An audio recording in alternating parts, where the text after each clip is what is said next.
Pinirmahan ko ang mga papeles na babawi sa lahat ng ipinundar ko para sa kanila. Ang bawat pirma ay parang isang tuldok sa isang mahabang kwento ng sakripisyo at isang bagong simula para sa pagbangon ko.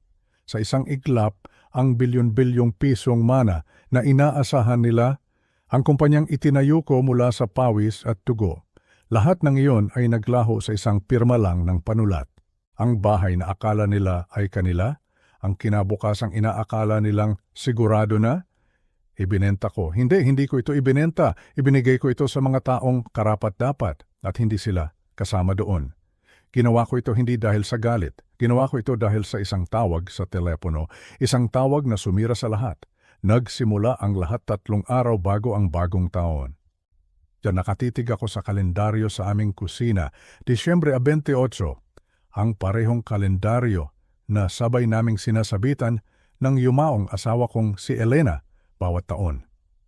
Ngayon ako na lang mag-isa. Tumunog ang telepono ko. Nakita ko ang pangalan sa screen. Paolo, ang anak kong lalaki. May kaunting kislap ng pag-asa sa puso ko. Baka aanyayahan niya akong maghapunan.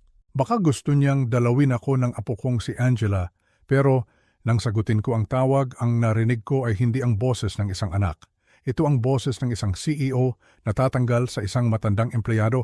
Ang boses niya ay makinis, sanay na sanay. Dad, sabi niya, tungkol po sa medianoche. Huminga ako ng malalim. Oo, anak. Anong oras ba? Isang saglit na katahimikan. Kasi Dad, pagpapatuloy niya, itong party ngayong taon, mas siya, isang professional networking event. Professional. Isang salitang ginamit niya para itaboy ang sarili niyang ama. May mga high-stakes clients na darating, dagdag pa niya. Alam mo na, kailangan naming maging presentable. Baka mas magiging komportable ka kung sa bahay ka na lang. Mas magiging komportable ako. Ang ibig niyang sabihin, sila ang magiging mas komportable kung wala ako doon. Sa edad na 65, pagkatapos ng halos 4 na dekada ng pagtatayo ng kumpanyang nagbigay sa kanila ng lahat, isa na lang akong kahihiyan. Isang pabigat, isang matandang mukha na hindi nababagay sa kanilang makintab at perpektong mundo. Naramdaman ko ang pagkirot sa aking dibdib, isang pamilyar na sakit na nararamdaman ko mula nang pumanaw si Elena, pero tinago ko ito. Ganun ba? Sabi ko. Pinipilit na maging kalmado ang boses ko. Sige anak, naiintindihan ko. Ang narinig ko sa kabilang linya ay isang buntong hininga ng ginhawa. Salamat Dad, alam ko pong maiintindihan niyo. Hindi Paolo, hindi mo alam ang sakit. Hindi mo alam ang bigat ng bawat salitang binitawan mo. Ibinaba niya ang telepono. Walang, I love you Dad. Walang mag-iingat ka. Basta, tapos. Umupo ako sa dilim ng aming kusina. Ang bahay ay tahimik, masyadong tahimik. At sa katahimikang iyon, bumalik ang lahat ng alaala. Naalala ko ang mga gabing sinasakripisyo ko ang tulog para lang maitaguyod ang kalusugan diagnostics. Naalala ko si Elena na nagtitimpla ng kape para sa akin na nagsasabing, para ito sa kinabukasan ng mga bata, Renato. Ang aming kinabukasan, ang kinabukasan nila. Ibinigay ko sa kanila ang lahat. Edukasyon sa pinakamagagandang universidad, magagarang sasakyan, mga posisyon sa kumpanyang ako ang naghirap. Ginawa ko silang mga tagapagmana ng isang imperyo. Pero ano ang kapalit? Isang utos na magtago ako sa sarili kong bahay sa araw na dapat sana ay magkakasama ang pamilya. Isang pagpapakita ng kawalan ng utang na loob, walang utang na loob. Isang kasalanan na mas malala pa sa pagnanakaw dahil ang ninanakaw nila ay hindi lang pera o posisyon. Ninanakaw nila ang aking dignidad, ang aking pagkatao bilang kanilang ama. Pero nagkamali sila ng akala. Akala nila ang katahimikan ko ay kahinaan. Akala nila ang pagtanggap ko ay pagsuko. Akala nila tapos na ako. Ang hindi nila alam, ang tawag na iyon ang siyang nagsindi ng mitsa. Ang tawag na iyon ang nagbigay sa akin ng huling patunay na kailangan ko.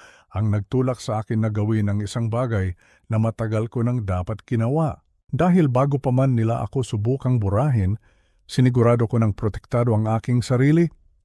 Bago pa man nila inangkin ang aking pinaghirapan, naipatente ko na ito sa ilalim ng aking pangalan. Kaya't nang gabing iyon, habang iniisip nila ang kanilang perpektong party, habang pinaplano nila ang kanilang kinabukasan, na wala ako, may iba akong pinaplano. Hindi ito paghihiganti. Ito ay pagbawi sa katotohanan. Ito ay katarungan. Sa loob lamang ng 3 araw, sa eksaktong oras ng kanilang pagdiriwang, malalaman ng buong mundo ang ginawa nila. Malalaman nila kung sino ang tunay na may-ari ng teknolohiyang ipinagmamalaki nila. At ang anak kong tumawag para itaboy ako, siya mismo ang makakakita kung paano ako naging isang bilyonaryo sa isang gabi, habang ang lahat ng meron sila ay nagiging abo. Ito ang aking kwento, isang tunay na kwento. Bago po tayo magpatuloy sa mga detalye, kung hindi nyo pa po nagagawa, pakisubscribe po sa ating channel, at kung maaari, pakisabi sa amin sa comments section kung saan po kayo nakikinig ngayon. Mahalaga po sa akin na malaman na ang mensaheng ito ay nakakarating sa mga taong kailangang makarinig nito. Salamat po. Para maintindihan kung paano humantong ang isang ama sa puntong kailangan niyang labanan ang sarili niyang mga anak, kailangan nating bumalik sa panahon kung kailan ang pamilya ay pamilya pa. 4 na taon ang nakalipas noong ang ilaw ng aming tahanan, ang aking asawang si Elena, ay kapiling ko pa. Kapag iniisip ko ang mga panahong iyon, parang ibang buhay na ang pinag-uusapan. Ang bahay na ito sa Santa Rosa, na ngayon ay puno ng katahimikan at anino, ay dating puno ng buhay, ng halakhak, at ng amoy ng kanyang paboritong lutuin, ang kare-kare. Tuwing linggo, iyon ang aming ritual. Darating si Paulo, ang aking anak, dala ang kanyang laptop at mga bagong ideya para sa negosyo. Uupo siya sa tabi ko sa hapagkainan at magdamag kaming mag-uusap tungkol sa kinabukasan ng Kalusugan Diagnostics.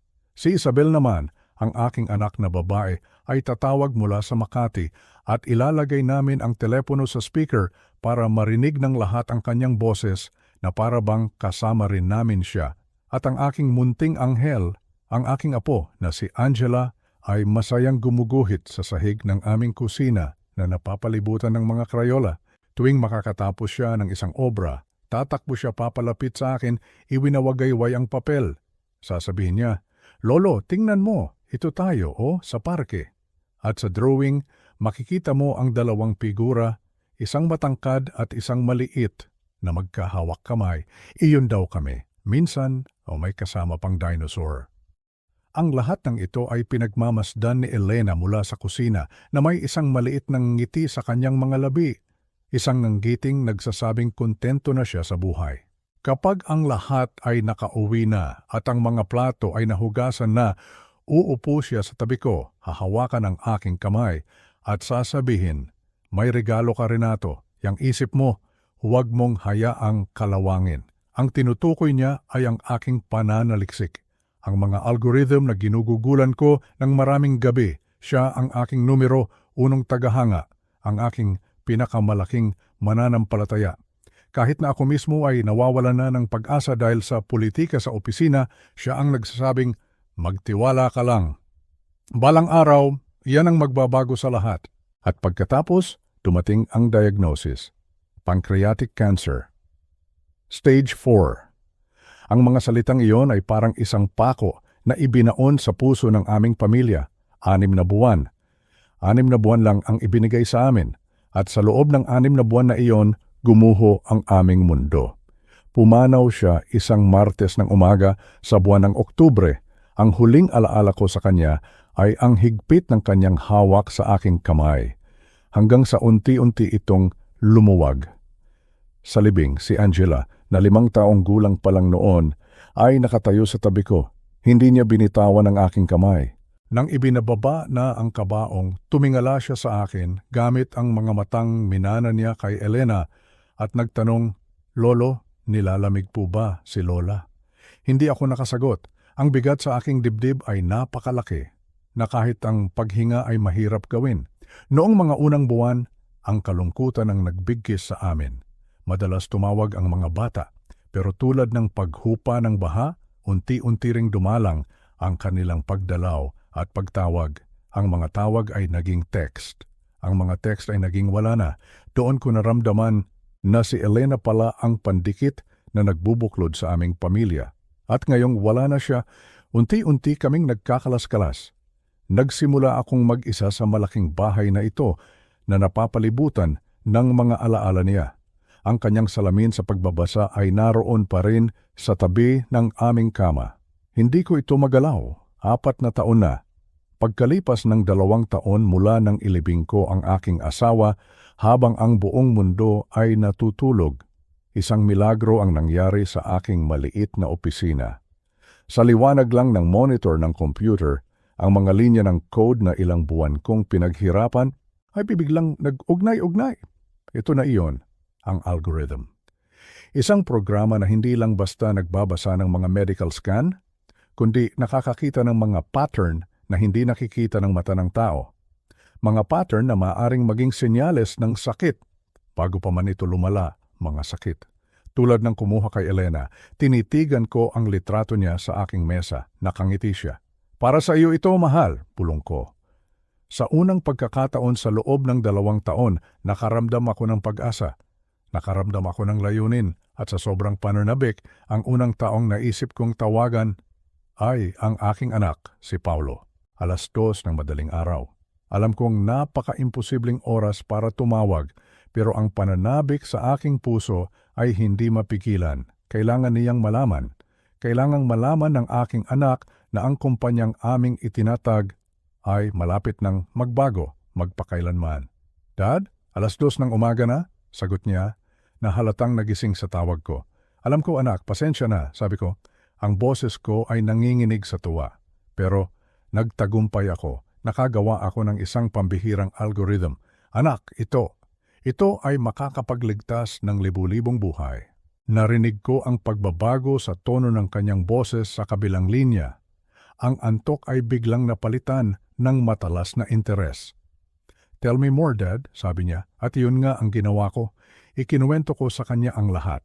Ang konsepto, ang potensyal, ang pangarap ko para dito. Ang hindi ko alam ay ang tawag na iyon, ang simula ng aking pinakamalaking pagkakamali, ang simula ng pagtataksil na dudurog sa lahat ng pinaniniwalaan ko tungkol sa pamilya. Pero bago ko pa man ibigay ang lahat, may isang tinig ng karunungan na nagbigay sa akin ng babala. Si Dr. De Los Reyes, isang respetadong propesor sa Universidad ng Pilipinas. Ipinakita ko sa kanya ang aking gawa sa isang coffee shop. Pinag-aralan niya ito ng mabuti at pagkatapos ng ilang minuto ng katahimikan, tumingin siya sa akin ng diretso sa mata. Renato, ito ay henyo, sabi niya. Pero makinig ka sa akin bago mo ito sabihin sa kahit sino. I-file mo ang patent. Unahin mo ang patent bago mo ito dalhin sa kalusugan. Unahin mo ito bago mo sabihin sa pamilya mo. Nagulat ako. Pamilya ko? Tanong ko. Oo, sabi niya. Ang mga alitan sa intellectual property mas mabilis makasira ng relasyon kaysa sa ano paman. Protektahan mo muna ang iyong sarili. Sinunod ko ang payo niya. Pumunta ako kay Attorney Mendoza sa Ortigas. Inayos namin ang lahat ng papeles. At noong ika-50s ng Marso, 2019 pa, ang bawat linya ng code na isinulat ko ay legal nang nakapangalan sa akin. Iyon ay isang insurance na hindi ko inaakalang kakailanganin ko laban sa sarili kong dugo. Makalipas ang 1 buwan, tumawag si Paulo. Sabi niya, Dad, nalulugi ang kalusugan. Kailangan natin ng inobasyon. Pwede ka bang mag-consult? Ang puso ko ay nag-umapaw sa tuwa. Sa wakas, kailangan na ulit nila ako. Nakipagkita ako sa kanya sa aming headquarters sa BGC. Ibinahagi ko ang mga konsepto, ang framework, pero hindi ang buong algorithm. Sapat lang para ipakita ang potensyal nito. Ang kanyang mga mata ay nagningning. Ito na ang sagot, Dad, sabi niya. Pagkalipas ng 2 buwan, inimbitahan niya ako sa isang investor pitch. Isang malaking pagpupulong sa isang marangyang silid. Nakaupo lang ako sa likuran, isang tahimik na tagamasid. At doon, sa harap ng mga importanteng tao, tumayo si Paulo. Kumpiyansa, makisig, at nagsimula siyang magsalita.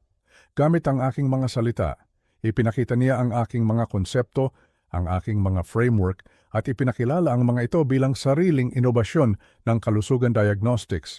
Parang may pumiga sa puso ko. Isang investor ang lumingon sa akin at nagtanong, "At sino po sila?" Ngumiti si Paulo, isang makinis na nangiti, sabi niya. Siya po ang aking ama, ang nagtatag ng kumpanya. Tumutulong siya sa ilang technical groundwork. Tumutulong. Ginawa niya akong parang isang assistant, parang isang matandang consultant na walang gaanong halaga. Pagkatapos ng pulong, inabutan niya ako ng isang dokumento, isang non-disclosure agreement o NDA. Para lang protektahan ang ating ginagawa, Dad, sabi niya. Dinala ko ito kay Attorney Mendoza. Sinabi ng abogado ko na ligtas naman itong pirmahan dahil nauukol lang ito sa impormasyon ng kumpanya at hindi sa aking independent work na mas nauna pa ang patent. Kaya pumirma ako. Pumirma ako dahil gusto ko pa ring maniwala. Gusto kong maniwala na magkasama naming itinataguyod ang aming pangarap. Ang hindi ko alam ay ginamit niya ang pirma na iyon bilang isang sandata laban sa akin. At mula sa araw na iyon, pinanood ko kung paano ang aking obra maestra ay unti-unting naging tagumpay niya. Ang sumunod na taon ay isang mahaba at mabagal na proseso ng pagbura. Ganoon ko ito naramdaman. Para akong isang lumang litrato na dahan-dahang kumukupas sa ilalim ng araw hanggang sa wala nang makita kundi isang blankong papel. Nagsimula ito sa opisina. Ako si Renato Cruz na ang pangalan ay nasa orihinal na incorporation papers ng kalusugan ay biglang hindi nakasama sa mga importanteng email.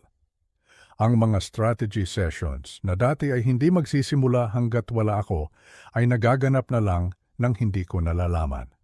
Nang tanungin ko si Paulo, ang sagot niya ay laging handa. "Dad, we're just streamlining things para mas mabilis ang decision making. Don't take it personally." Pero paano ko hindi personal na dadamdamin? Ang kalusugan ay hindi lang trabaho para sa akin. Ito ang aking buhay, ito ang aking legacy. At ngayon, ginagawa nila akong isang estranghero sa sarili kong bahay. Pagkatapos ng opisina, sumunod ang pamilya. Dumating ang kaarawan ni Isabel noong Hulyo. Nalaman ko na lang ito 3 araw pagkatapos nang makita ko ang mga litrato sa social media. Isang malaking party sa isang mamahaling restaurant. Lahat ng kaibigan nila nandoon. Ang buong pamilya ng asawa niya nandoon. Ang pamilya namin, kulang ng isa. Kulang ng ama. Ganoon din noong anibersaryo ni Paulo noong Agosto.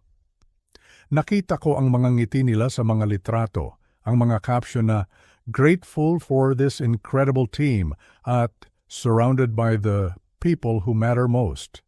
At habang tinitingnan ko ang mga iyon, napagtanto ko na hindi na ako kabilang sa mga taong mahalaga para sa kanila.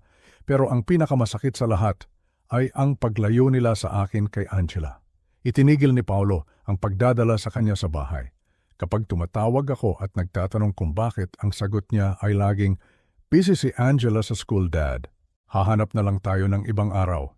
Pero ang ibang araw na iyon ay hindi kailanman dumating. Ngunit ang isang bata ay laging makakahanap ng paraan. Isang araw may natanggap akong sulat sa mail. Walang return address. Pagbukas ko, isang drawing. Isang drawing na gawa sa Crayola. 2 tao, isang bahay, at may nakasulat na "Lolo at ako." Alam ko, galing ito kay Angela. Siya ngayon ay 8 taong gulang na, sapat na ang edad para malaman na may mali. Sapat na ang edad para palihim na maghulog ng sobre sa mailbox. Idinikit ko ang drawing na iyon sa pader ng aking opisina. At sa mga sumunod na linggo, nasundan pa ito ng marami pang iba. Ang pader ng aking opisina ay naging isang gallery ng pagmamahal na ipinadala ng palihim. Pagsapit ng Setyembre, halos wala ng espasyo sa pader. Noong buwan ding iyon, nag-post si Paulo ng isang litrato online. Silang 3, siya, si Isabel, at si Angela, sa isang laro ng basketball. Ang caption, "My whole world," ang aking buong mundo. Si Angela ay nakangiti pero alam ko, sa puso ko, may hinahanap-hanap siya.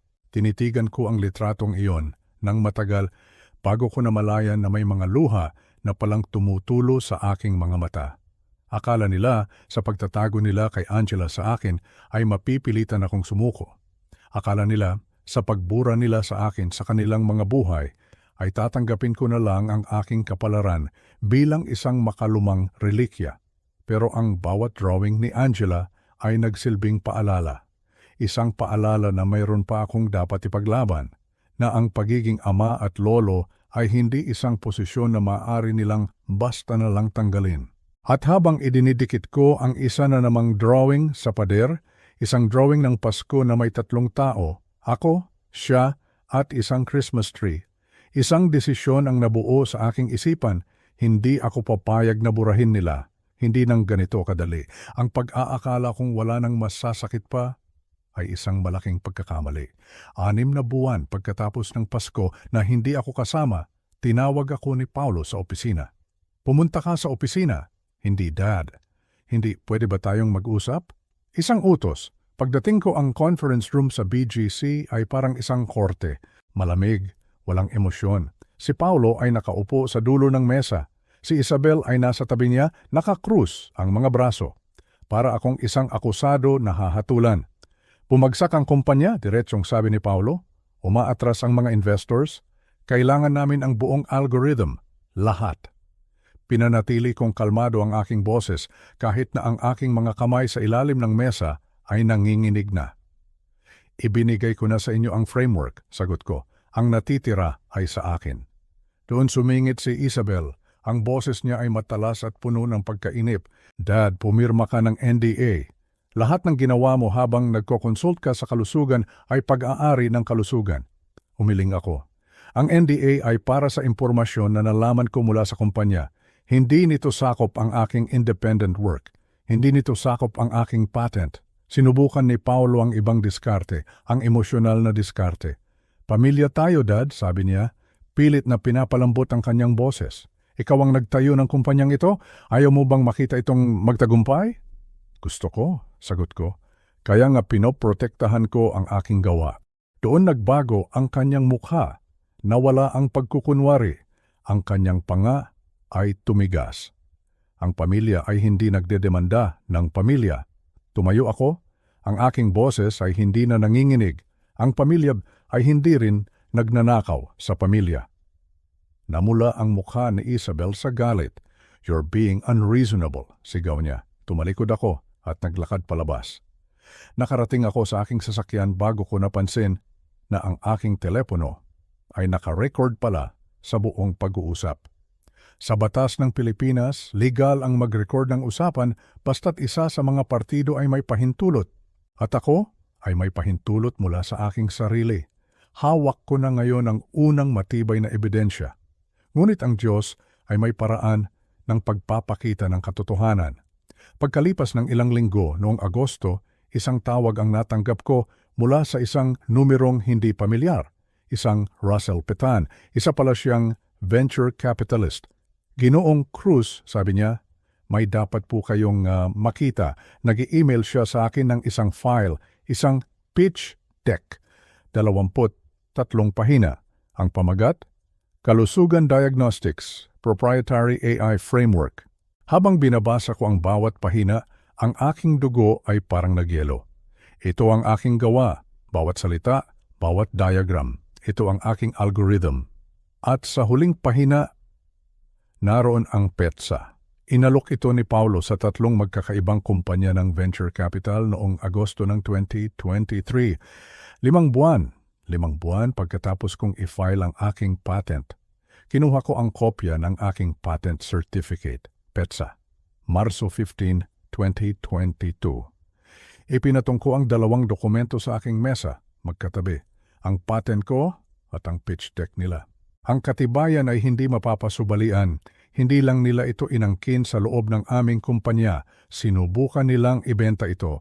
Sinubukan nilang pagkakitaan ang aking pinaghirapan, ang aking pagluluksa, ang aking legacy para kay Elena. Sa sandaling iyon, nawala ang lahat ng pagdududa, nawala ang lahat ng awa. Pinigyan nila ako ng pagpipilian, ang maging biktima o ang lumaban. At sa gabing iyon, pinili kong lumaban. Ang hawak kong mga dokumento, ang recording ng aming pag-uusap at ang pitch deck mula kay Ginoong Petan ay hindi lang mga piraso ng papel. Sila ang naging sandata ko. Sila ang naging katibayan na ang laban na ito ay hindi lang bunga ng isang matandang nagtatampo. Ito ay isang laban para sa katotohanan. Kinabukasan, dinala ko ang lahat kay Attorney Mendoza. Inilatag ko sa kanyang mesa ang bawat ebidensya.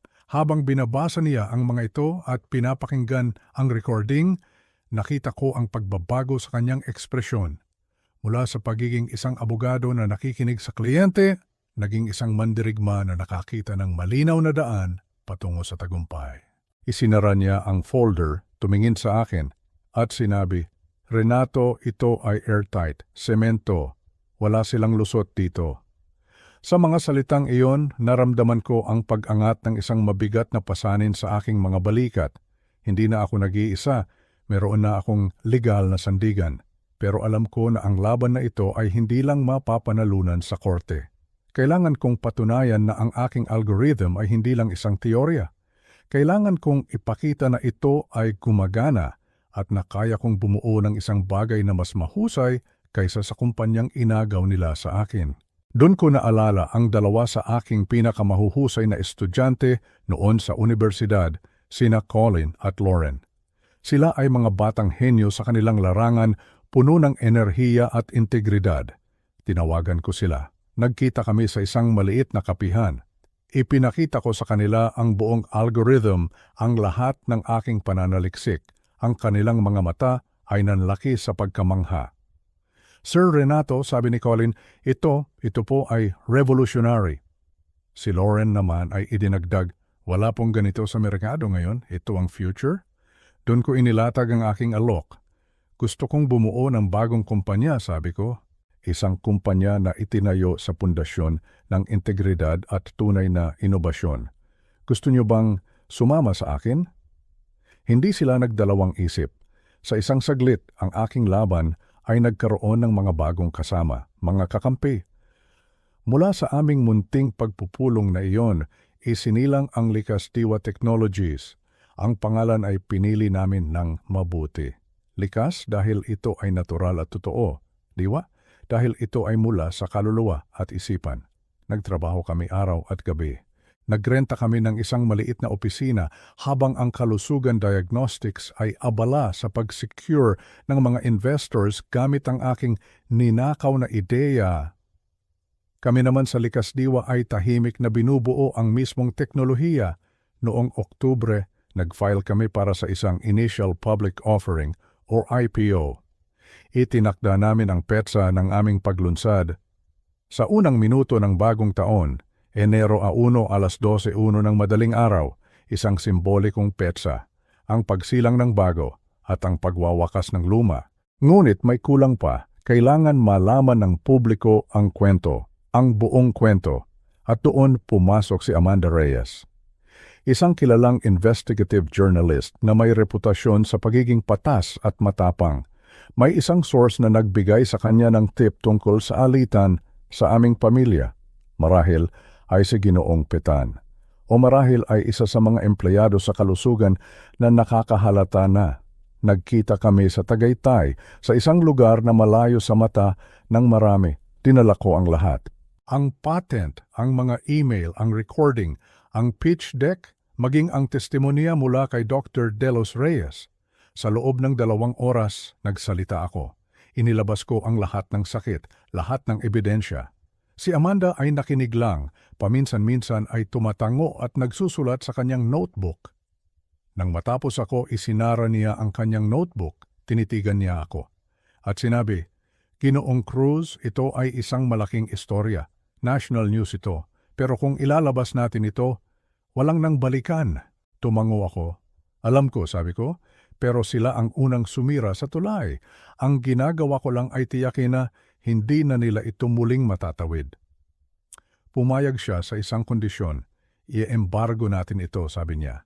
"Hindi namin ito ilalathala hanggang sa hating gabi ng New Year's Eve. Para ang iyong pamilya ay malalaman lang ang lahat kasabay ng buong mundo." Perpekto. Iyon mismo ang gusto ko. Isang pagsabog na maririnig ng lahat. Ang huling piraso ng aking plano ay nasa lugar na. Mayroon na akong kaso, isang bagong kumpanya at isang boses na maghahatid ng aking katotohanan sa buong bansa. Ang kailangan ko na lang gawin ay maghintay. Ang buwan ng Disyembre ay parang isang mabagal na pagmartsa patungo sa isang digmaan na ako lang ang nakakaalam na paparating. Bawat araw ay isang pagsubok sa aking determinasyon at sa bawat araw na lumilipas, mas lalo nilang ipinaparamdam sa akin na ako ay isang basura na dapat itapon. Noong ika-3 ng Disyembre, nakatanggap ako ng isang text message mula kay Isabel. Walang hi dad, walang tawag, walong salita lang. Immediate family lang po tayo ngayong Pasko. Walong salita na parang isang sampal. Nag-reply ako. Pamilya ninyo ako. Ang 3 tuldok na lumitaw sa screen ay nagpapakita na nagtatype siya pagkatapos ay nawala. At pumalik ulit. Pagkatapos ng ilang sandali, dumating ang kanyang sagot. You know what I mean, baka next year na lang. Baka next year na lang. Ang mga salitang iyon ay umalingaw-ngaw sa aking isipan. Iyon ang unang Pasko na wala si Elena. Noong nakaraang taon, kahit malungkot, sinubukan kong mag-host. Nasunog ko ang hamon, nakalimutan ang sarsa, pero si Angela, tuwang-tuwa siya.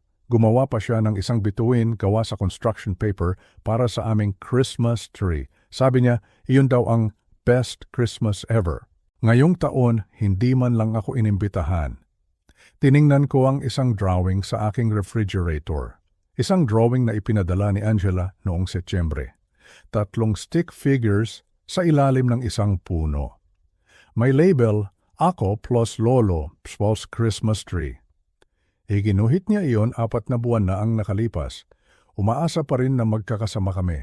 Kinuha ko ang drawing, maingat na itinupi at inilagay sa drawer kasama ng iba pa. 23 drawing, isang koleksyon ng mga lihim na pagmamahal. Dumaan ang mga araw, nakita ko ang mga litrato nila online. Ang kanilang company Christmas party sa isang magarbong hotel.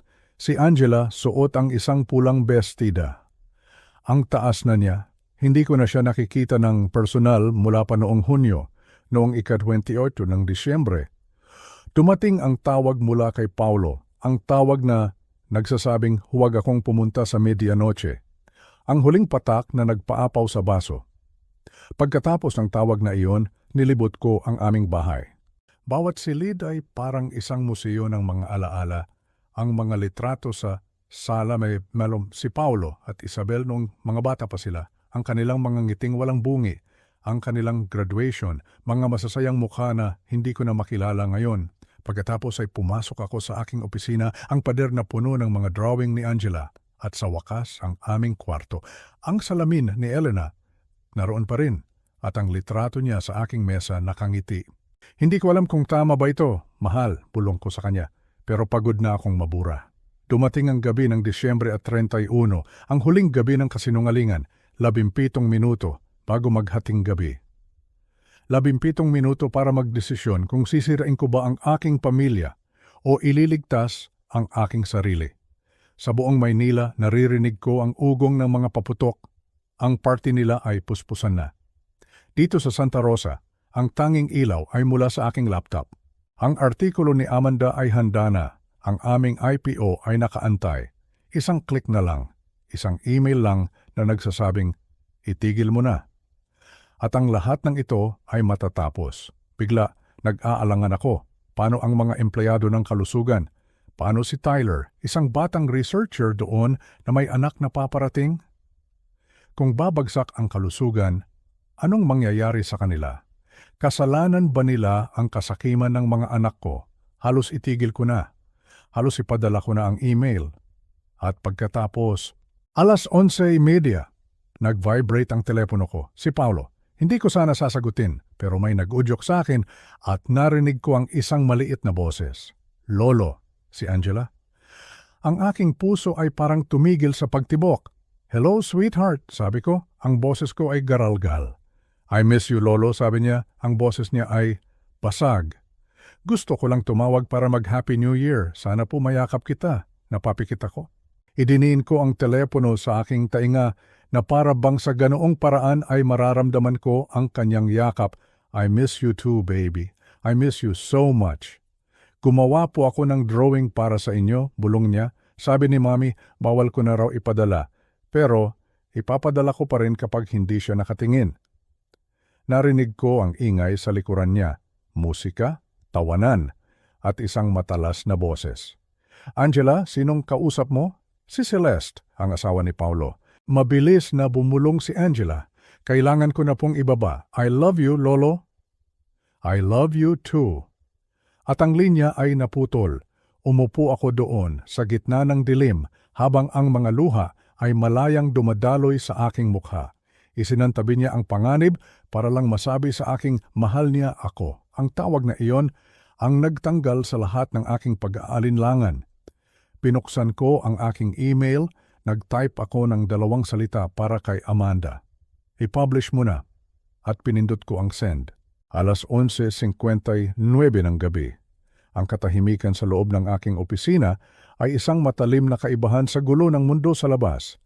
Nakaupo ako sa aking lumang swivel chair, ang katad ay pitak-pitak na sa paglipas ng panahon, habang ang malamig na hangin mula sa air conditioner ay humahaplos sa aking batok. Sa harap ko, ang telebisyon ay nakamute, ngunit ang mga imahe ay sumisigaw ng kasiyahan. Ipinapakita ang Times Square, isang dagat ng mga taong naghihintay, mga mukhang puno ng pag-asa para sa isang bagong simula. 10, 9, 8. Ang bawat segundong lumilipas ay parang tibok ng puso ng isang higante. Sa kabilang monitor ng aking computer, nakabukas ang dashboard ng publication system ng Tech Chronicler, kung saan may access ako sa draft ni Amanda Reyes, bilang bahagi ng aming kasunduan sa exclusive scoop. Nakahanda na rin ang backend system ng Philippine Stock Exchange at ang global monitoring tools para sa IPO ng Likas Diwa Technologies. Sa labas ng bintana ng aking kondo, nakikita ko ang skyline ng Makati na naghahanda na sa sarili nitong pagsabog ng liwanag. Ang mga tao ay nagsisigawan, naghahagis ng confetti, nagbubukas ng mga champagne. Sila ay nagdiriwang para sa kinabukasan. Ako ay naghahanda upang sunugin ang nakaraan. 7, 6, 5. Napapikit ako. Naalala ko ang mukha ni Elena, ang kanyang ngiti noong una naming binuo ang konsepto ng diagnostic AI sa maliit naming apartment. Ang pangarap namin ay simple lang noon, ang gamitin ang teknolohiya para tumulong, hindi para manloko. Kung buhay siya ngayon, pipigilan ba niya ako o siya pa mismo ang pipindot ng enter? Alam ko ang sagot. Ang integridad ang tanging yaman na hindi mananakaw sa amin, maliban na lang kung ibibigay namin ito ng kusa. At kinuha ito ni Paulo nang walang paalam.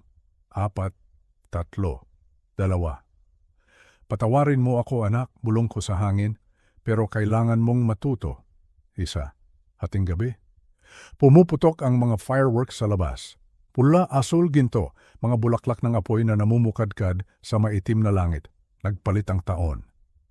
At sa eksaktong sandali na pumatak ang orasan sa alas 12:01 ng umaga, ng Enero 1, pinindot ko ang execute. Ang aking telepono ay biglang nabuhay. Nagliwanag ito na parang isang Christmas tree na may short circuit. Ang katahimikan ng silid ay binasag ng sunod-sunod na ding, buzz, at ping. Ang mga email, text at notification ay bumuhos na parang isang malakas na ulan na bumabagsak sa bubong na yero. Binuksan ko ang link. Ang artikulo ni Amanda Reyes ay live na. Nasa front page ng pinakamalaking tech news site sa Asia at nakasyndicate sa mga major outlets sa Amerika. Tech founder, inakusahan ang anak ng pagnanakaw ng patented AI framework. Ang headline ay nakasulat sa malalaking itim na letra, tila isang hatol ng kamatayan sa karera ni Paulo. Binasa ko ang unang talata kahit nakabisado ko na ang nilalaman nito. Sa isang nakakagulat na revelasyon na yumanig sa Silicon Valley at Makati Business District, inilabas ni Roberto de los Santos, ang orihinal na arkitekto ng modernong diagnostic AI, ang mga ebidensyang nagpapatunay na ang algorithm na ginagamit ng kumpanya ng kanyang anak na si Paulo de los Santos ay hindi orihinal na likha, kundi isang nakaw na intelektual na ari-arian.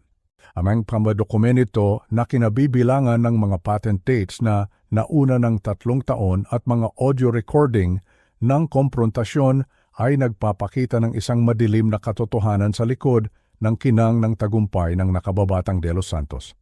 Ang pangalan ko, ang pangalan ni Paulo, ang mga petsa ng patent, ang mga sipi mula sa recording, lahat ay naroon, nakalantad para mabasa ng buong mundo. Walang itinago, walang pinalambot. Ito ay isang operasyon, isang surgical strike. Kasabay nito sa kabilang screen, ang mga numero ay nagsimulang sumayaw. Ang IPO ng Likasdiwa Technologies ay naging publiko. Ang mga algorithm ng market na nakadesinyo upang tumugon sa balita at sentiment analysis ay agad na kumilos dahil ang aking pangalan ay nakadikit sa tunay na teknolohiya at integridad. Ang tiwala ng mga investors ay bumuhos sa Likasdiwa. Sa loob lamang ng 1 minuto, ang valuation nito ay umabot sa 2.5 bilyong piso. Ang berdeng linya sa graph ay tumaas ng patayo, tila isang rocket na humahabol sa mga paputok sa labas. Ang katotohanan ay lumabas na at ang katotohanan ay may presyo. 12:03. Tumunog ang telepono ko, isang tawag. Ang pangalan sa screen ay Paulo. Tinitigan ko ito ng ilang segundo. Ang kamay ko ay nanginginig, hindi dahil sa takot, kundi dahil sa adrenaline at lungkot. Alam kong darating ito. Hinanda ko ang sarili ko para dito sa loob ng ilang buwan, pero iba pa rin pala kapag nandyan na. Sinagot ko ito at inilagay sa loudspeaker. Dad, anong ginawa mo? Ang kanyang boses ay hindi na makinis. Wala na ang CEO voice na ginamit niya sa mga interviews sa Forbes at Bloomberg. Ito ay basag, mataas ang tono, puno ng gulat at galit na parang isang batang inagawan ng laruan. Pero ang laruang ito ay nagkakahalaga ng bilyon-bilyon. Sa likuran niya, naririnig ko pa rin ang musika ng party. Marahil ay nasa isang exclusive club sila sa BGC o sa isang yate. Ang bass ng tugtog ay dumadagundong, pero ngayon ay may kasama ng sigawan at pulungan. Nai-imagine ko ang mga mukha ng mga investors at socialites na nakapaligid sa kanya. Ang kanilang mga telepono ay umiilaw habang binabasa nila ang artikulo, ang mga tingin ng paghanga na napapalitan ng pagdududa at pandiri. Pinanatili kong kalmado ang aking boses. Huminga ako ng malalim. Itinala ko lang ang katotohanan, Paulo. Sinira mo kami, sigaw niya, halos pumiyok ang boses. Nasa gitna ako ng toast, hawak ko ang baso ng champagne nang biglang mag-vibrate ang lahat ng telepono sa kwarto. Ipinahiya mo kami sa harap ng lahat sa mismong New Year's Eve. Bakit? Bakit ngayon pa? Ramdam ko ang bigat ng bawat salita niya, ang sakit. Dahil ito lang ang paraan para pakinggan mo ako, sagot ko, ang bawat salita ay mabagal at may bigat. Ilang beses kitang kinausap ng pribado.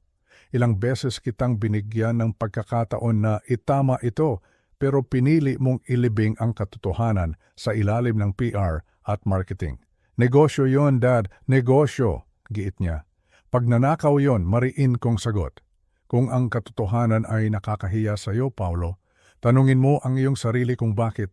Narinig ko ang isang komosyon sa kabilang linya, kaluskos ng tela at agawan ng telepono. At pagkatapos ay ang boses na ni Isabel ang sumigaw. Isang boses na puno ng kamandag, matinis at nanginginig sa puot. Idedemanda ka namin. Naririnig mo ba ako, Roberto? Idedemanda ka namin for defamation, libel, damages. Kukunin namin ang bawat sentimo ng Likasdiwa, si Isabel. Ang babaeng nagtulak sa anak ko na maging ganid. Naalala ko pa noong una silang nagkakilala. Akala ko ay magiging mabuting impluensya siya. Nagkamali ako. Sinuri na ni Attorney Mendoza ang lahat, sabi ko. Ang boses ko ay nanatiling malamig bagaman ang loob ko ay parang pinupunit. Ang mga dokumento ay napatotohanan. Ang mga recordings ay legal. Ang patent ay nasa pangalan ko bago pa man kayo magkaroon ng kumpanya. Wala kayong kaso, Isabel. Ang tanging mangyayari sa korte ay lalo lang mapapatunayan ang pandaraya ninyo. Natahimik siya sandali, tila napagtanto na nakapaghanda ako ng lubusan. Ang katahimikan ay pinalitan ng isang personal na atake. Isa kang makasarili at mapait na matanda, Hindi mo matanggap na mas magaling ang anak mo sa'yo. Mamamatay kang mag-isa, Roberto. Mag-isa. Iyon ang huling mga salitang narinig ko bago nila ibinaba ang telepono. Ang tuot-tuot-tuot ng linya ay parang tunog ng flatline sa ospital. Patay na. Ang relasyon namin ng anak ko, opisyal ng patay. 1:00 ng umaga. Umupo ako sa dilim, hawak ang kumikinang na telepono. Tapos na. Ang bomba ay sumabog na. At wala nang paraan para ibalik ang mga pirasong nagkalat. Kumuha ako ng isang baso ng tubig, pero parang lasang abo ito sa aking lalamunan. Pinuksan ko ang Twitter, X. Ang hashtag na Chef Diagnostic Justice ay nagtrending sa buong bansa sa loob lamang ng 30 minutos, top 1 worldwide. Ang feed ay isang digmaan. Mayroon na akong 53 missed calls. Karamihan ay mula sa mga reporters. CNN Philippines, ABS-CBN, Rappler, BBC Asia. Lahat sila ay gutom sa detalye. Gusto nilang makita ang dugo. Pagsapit ng 2:00, 204 na text messages ang pumasok. Itinigil ko na ang pagsagot pagkatapos ng tawag ng aking mga anak. Naintindihan ko na wala nang natitira pang dapat pag-usapan. Ang artikulo ay kumalat na parang apoy sa tuyong talahib. Sa loob lang ng 1 oras, na-share na ito ng 20,000 beses. Ang internet ay hindi natutulog at hindi ito nagpapatawad. Ito ay isang halimaw na kumakain ng reputasyon. Binasa ko ang ilang mga komento. Hinahayaan ang mga ito na tumagos sa akin. Isang mensahe mula kay Dr. Delos Reyes, dating kasamahan ni Elena. Matapang na hakbang, Roberto. Matagal na kaming nagdududa sa algorithm ng Next Gen AI. Masyadong mabilis, masyadong too good to be true. Ipagmamalaki ka ni Elena, ginawa mo ang tama para sa siyensya. Napaluha ako. Ang pagbanggit sa pangalan ni Elena ay parang haplos sa aking puso. Mula kay Colin, ang aking lead developer sa Likas Diwa. Sir, ang IPO natin, hindi ko mapaliwanag. Umabot na sa 2.7 billion pesos. Ang mga investors ay nagbebenta ng shares nila sa kumpanya ni Paulo at bumibili sa atin. Tinatawag nila itong The Integrity Premium. Sir, nanalo tayo. Nanalo? Bakit pakiramdam ko ay talunan ako? Mayroon ding mga mensahe mula sa mga estranghero, mga ordinaryong tao na nakabasa ng kwento. Salamat sa pagpapatunay na mahalaga ang integridad. Sa panahon ngayon na puro fake news at scam, kailangan namin ng ganito. Saludo po, Sir Roberto. Ang hirap kalabanin ng sariling dugo, pero mas mahirap kalabanin ang konsensya. Ngunit gaya ng inaasahan, marami rin ang galit. Ang mga troll armies, marahil ay binayaran na ng PR team ni Paulo, ay nagsimula ng umatake. Sinira mo ang iyong anak dahil sa inggit, matandang laos na gustong umagaw ng eksena. Ang pamilya dapat ang laging nauuna. Anong klaseng ama ang gagawa niyan sa New Year? Walang puso. Isang mapait na matanda na hindi kayang makitang magtagumpay ang mga anak. Shame on you! Isa-isa kong binasa ang mga ito. Ang tawagin akong walang puso ay masakit, lalo na't ginawa ko ito dahil sobrang sakit ng puso ko para sa kinabukasan ng anak ko. Kung hahayaan ko siyang magtagumpay gamit ang nakaw na gawa, habang buhay siyang magiging peke, habang buhay siyang matatakot. Sa ginawa ko, pinalaya ko siya sa kasinungalingan kahit na kinasusuklaman niya ako ngayon. 3:00 ng umaga. Ang ingay sa labas ay humupa na. Ang mga paputok ay usok na lamang. Ang mga lasing ay natutulog na. Pinatay ko ang aking telepono. Ang itim na screen ay sumasalamin sa aking mukha. Matanda, pagod, may mga linyang dulot ng taon ng pag-iisip at pag-aalala. Tumayo ako at naglakad papunta sa kwarto. Sa bedside table may litrato kami ni Paulo noong bata pa siya. Nakasakay siya sa balikat ko habang nanonood kami ng fireworks sa Luneta. Ang saya ng ngiti niya noon. Walang halong ambisyon, walang halong inggit. Puro lang pagmamahal at pagkamangha. Hinaplos ko ang frame ng litrato. Balang araw, Paulo, bulong ko. Balang araw, maiintindihan mo rin. O baka hindi. Baka hindi na tayo mag-usap kailanman. Pero at least, kapag tumingin ka sa salamin, alam mong ang makikita mo simula ngayon ay ikaw na talaga. Hindi ang anino ng gawa ko. Humiga ako sa kama, nakatitig sa kisame. Ang katahimikan ng bahay ay mabigat. Dati, tuwing bagong taon, puno ito ng tawanan. Si Elena ay nagluluto ng medianoche. Si Paulo ay tumatakbo-takbo. Ngayon, ang tanging kasama ko ay ang katotohanan. At ang katotohanan ay isang malamig na katabi sa kama. Inisip ko ang likas diwa. 2.7 billion, napakaraming pera. Magagamit ko ito para sa research, para sa mga libreng diagnostic centers sa probinsya na pangarap ni Elena. Ang misyon ay magpapatuloy. Ang legacy ay ligtas na. Pero ang pamilya ay ang collateral damage. Unti-unting nagbago ang kulay ng langit sa labas ng bintana. Mula sa itim, naging asul, hanggang sa magkaroon ng bahid ng kahel at lila. Sumikat ang araw, ang unang araw ng Enero, ang unang araw ng bagong mundo. Pumangon ako at muling tumingin sa labas. Ang lungsod ay mukhang pareho pa rin, pero alam kong nagbago na ang lahat. Sa mga boardroom, sa mga newsroom, sa mga korte, ang pangalan ng pamilya De Los Santos ay magiging sentro ng diskusyon. Ang bagong taon ay dumating na, ngunit para sa akin, hindi ko alam kung ito ba ay isang simula o isang katapusan. Siguro, pareho. Ito ang katapusan ng aming kasinungalingan at ang simula ng isang masakit, ngunit malinis, na katotohanan. Huminga ako ng malalim, pinuno ang aking baga ng hangin ng bagong umaga. Masakit, pero kaya ko itong tiisin. Dahil sa wakas, wala na akong tinatago. Ang bigat na dinadala ko sa loob ng 3 taon ay nawala na. Pinalitan ng isang bagong uri ng sakit, ang sakit ng paghilom. Naglakad ako pabalik sa opisina, binuksan muli ang telepono at naghanda. Oras na para harapin ang mundo, oras na para panindigan ang ginawa ko. Happy New Year, Elena, bulong ko sa hangin. Nagawa natin. Ang mga sumunod na araw ay parang isang pelikula na pinapanood ko mula sa malayo. Isang pelikula tungkol sa pagbagsak ng isang pamilya, ng aking pamilya. Noong Enero 2, nagpatawag ng press conference si Paulo. Pinanood ko ito sa aking laptop habang ang aking kape ay unti-unting lumalamig sa aking tabi. Ang itsura niya ay kahabag-habag, ang kanyang kurbata ay tabingi, ang kanyang mga mata ay namumula at namamaga. Hindi ito ang makisig at kumpiyansadong Paulo na nagsalita sa harap ng mga investors. Ito ay isang taong nasukol. Tinanong siya ng isang reporter tungkol sa timeline ng patent, Marso 2022 laban sa Agosto 2023. Si Paulo ay nautal. Sinubukan niyang ibahin ang usapan, bumanggit ng collaborative family development at shared intellectual property. Pero isa pang reporter ang sumingit. Ginoong Cruz, totoo po bang sinubukan ninyong ibenta ang algorithm ng inyong ama 5 buwan matapos niya itong ipapatent? Si Paulo ay natigilan. Tumingin siya sa isang tao sa labas ng kamera at pagkatapos ay bigla na lang siyang nag-walk out.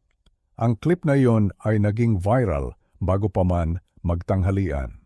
Pagsapit ng 4:00 ng hapon, nagkaroon ng emergency meeting ang Board of Directors ng Kalusugan. Pagkalipas ng 1 oras, naglabas sila ng isang opisyal na pahayag. Si Paulo Cruz ay suspendido habang isinasagawa ang isang independent investigation. Epektibo kaagad. Noong Enero 3, ipinadala ni Russell Peyton ang kanyang kumpletong file sa news outlet ni Amanda. Bawat email, bawat pitch deck, bawat ebidensya ng pagtatangka ni Paulo na ibenta ang aking algorithm. Naglatala si Amanda ng isang follow-up na artikulo. Ang headline, "Anak, tinangkang ibenta ang patented IP ng ama bago ang kininbilang pamilya." Mas malala pa pala sa aking inaakala. Noong Enero 4, isang malaking dagok ang dumating. Ang Cleveland Clinic, isa sa kanilang pinakamalaking partner, ay opisyal na tinapos ang kanilang kontrata na nagkakahalaga ng 500 milyong piso. Ang dahilan, ethical concerns at leadership instability. Sa pagsasara ng stock market, ang halaga ng kalusugan diagnostics ay bumagsak ng 31%. At doon nagsimulang dumating ang mga mensahe na pinakakinatatakutan ko. Mga mensahe mula sa mga ordinaryong empleyado. Si Tyler Jameson, ang batang researcher na may paparating na anak. Nag-email siya sa akin. "Ginoong Cruz, meron po akong 2 anak at isang bahay na binabayaran. Alam ko pong hindi ninyo ito kasalanan, pero natatakot po ako. Kalahati po ng aming laboratorio ay tatanggalin na. Pinasa ko ang mensaheng iyon ng 5 beses. Ang aking tagumpay ay biglang naging mapait. Gusto ko ng katarungan. Gusto kong managot ang aking mga anak. Pero hindi ko ginusto ito. Hindi ko ginusto na ang mga taong tulad ni Tyler, mga mabubuting taong walang kinalaman sa kasakiman ni Paulo, ay mawalan ng trabaho dahil sa aking desisyon. Sumagot ako kaagad. Nag-alok ako ng reference letter. Ibinigay ko ang contact information ni Colin at Lauren. Sinabi kong nag-hire ang likas diwa. Sinabi kong, I'm sorry, pero ang sorry ay hindi nakakabayad ng renta.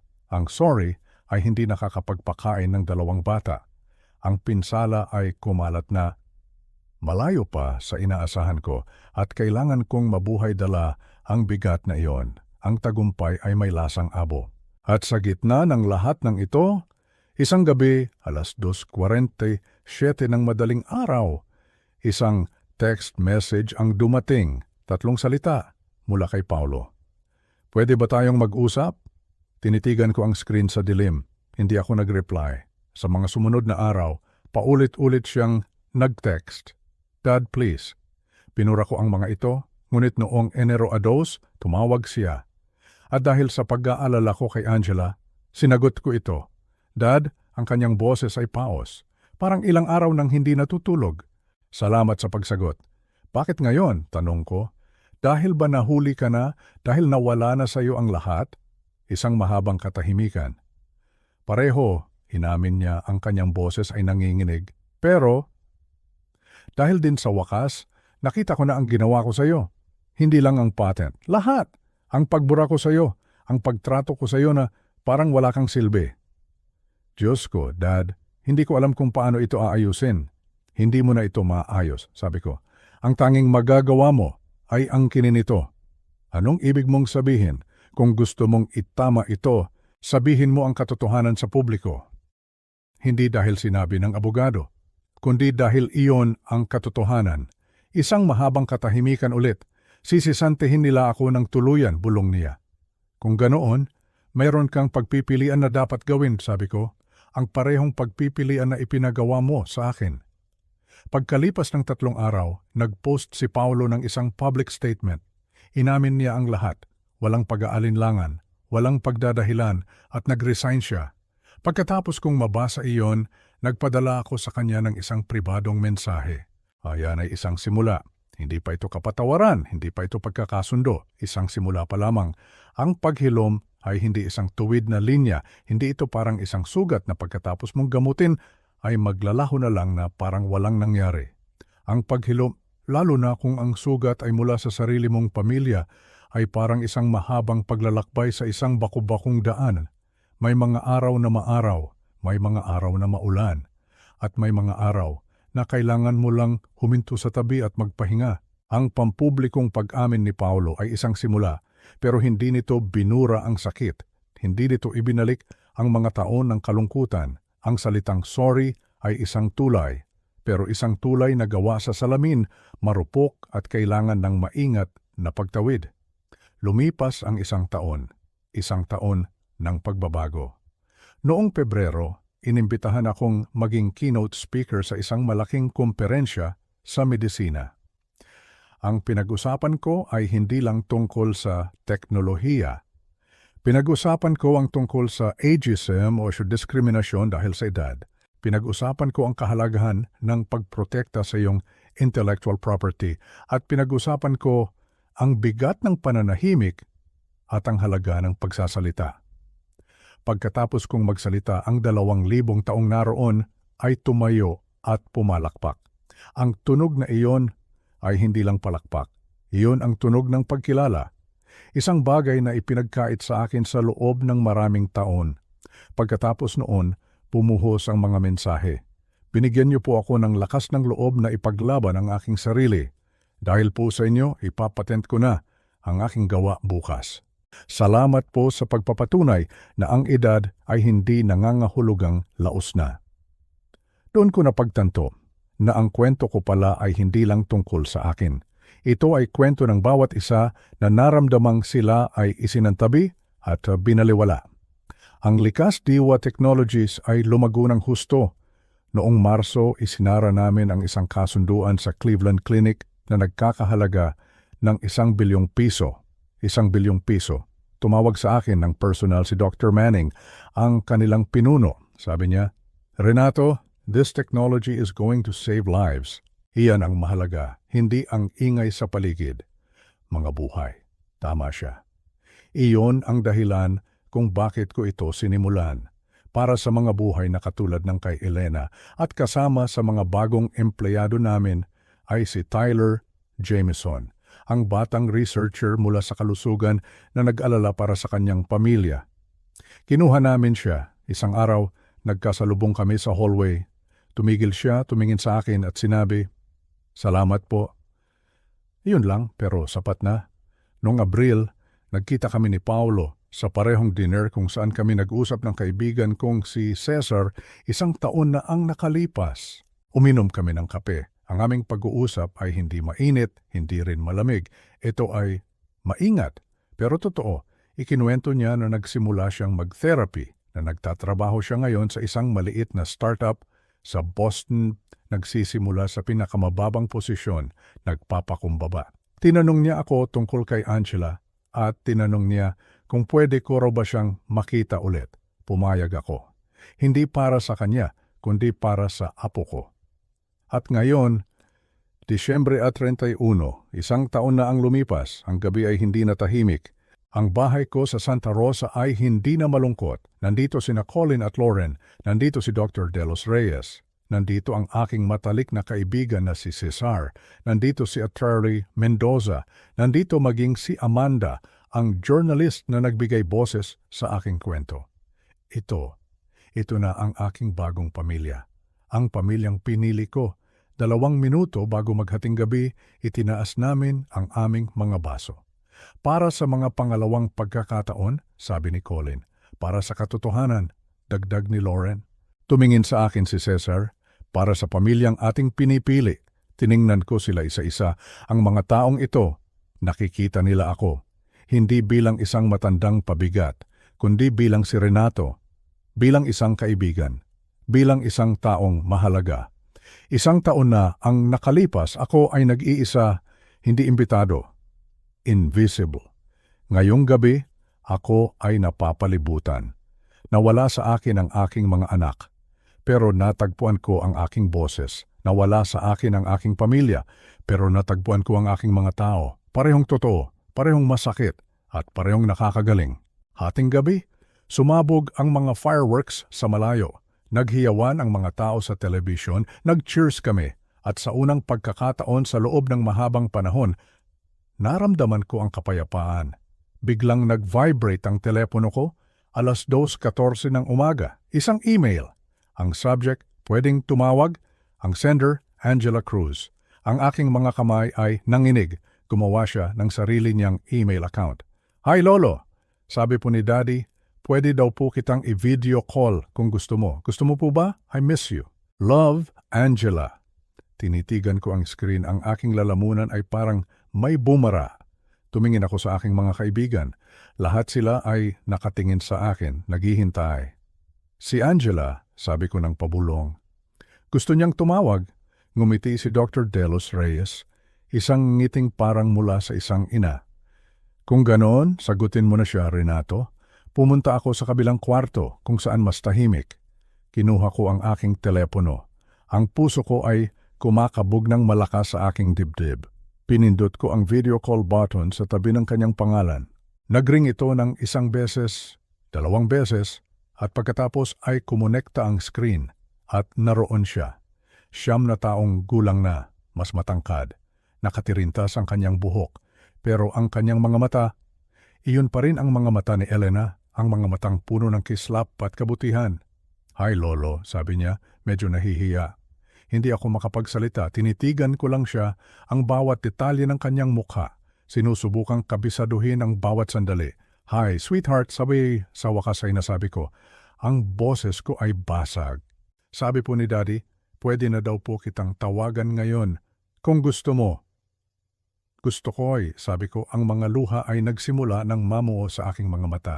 Gusto ko, baby. Gustong gusto ko. May kinuha siya sa kanyang tabi at itinaas ito sa harap ng kamera.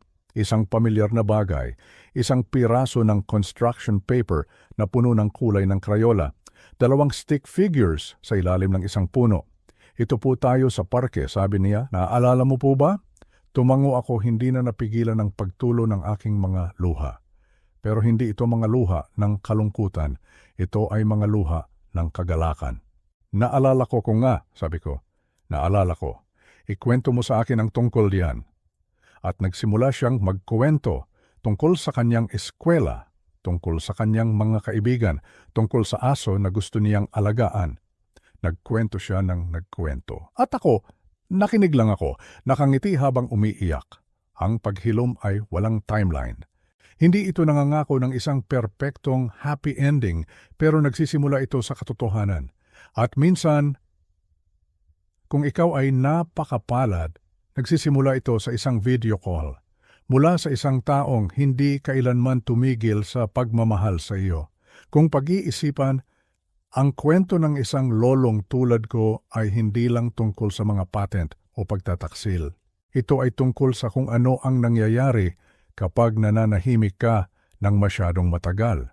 Huwag ninyo akong tularan, huwag ninyong hintayin na mabura kayo bago ninyo simulan na itala ang mga katotohanan.